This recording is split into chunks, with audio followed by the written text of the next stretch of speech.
Mr. Zachary Jones, I think you here to speak. Yes, sir. And Mr. Chairman, I would just remind Mr. Jones, 3 minutes, I already talked to him about it, and I'll start the clock when you start talking. I'll raise my hand when the time's up. Yes, sir. Commissioners, Chairman, Thank y'all for hearing me today. I'm here to address the fundamental importance of First and Fourth Amendments to the United States Constitution, and why their protection is essential not only to individual liberty, but to the legitimacy of law enforcement and public trust in Cullman County.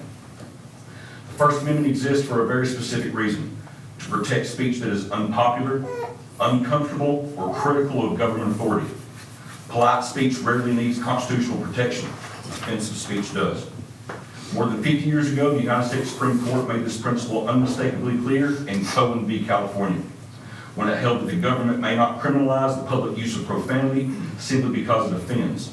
The court recognized that the Constitution does not permit the state to sanitize public discourse or punish citizens for expressing anger or dissent.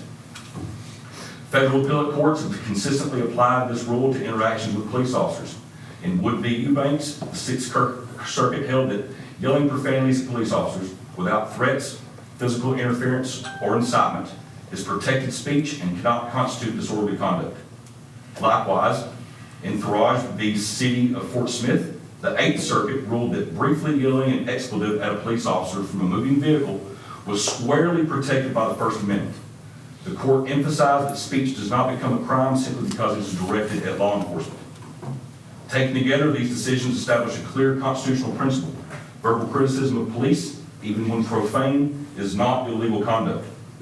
The Fourth Amendment reinforces this protection. It requires that any arrest be supported by probable cause that an actual crime has occurred. When protected speech is treated as criminal behavior, the arrest itself becomes unconstitutional. There can be no lawful seizure where there is no lawful offense. The arrest of Mr. Marcus Gallegos for yelling an expletive from his car raises serious concerns under both amendments. There was no allegation of a threat, no claim of obstruction, no incitement of violence, only speech. However offensive some may find this speech, it is precisely the kind the Constitution shields from governmental punishment.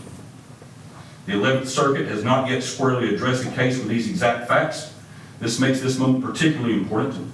Cullman County can choose to respect clearly established constitutional principles, or it can choose to invite costly litigation that will likely reinforce them anyway. This case presents a near perfect vehicle to set precedent in the 11th Circuit, reaffirming that the citizens do not surrender their constitutional rights when they encounter law enforcement.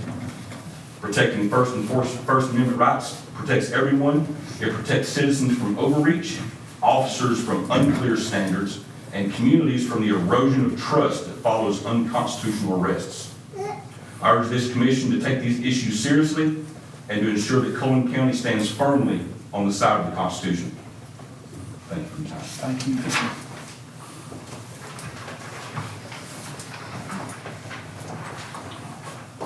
And Commissioners and Mr. Chairman, I think this has already been placed on the agenda, so I don't think there's any action for us to take right now. It's already on the agenda for his application. I think talk to the city. They have, and it's been approved.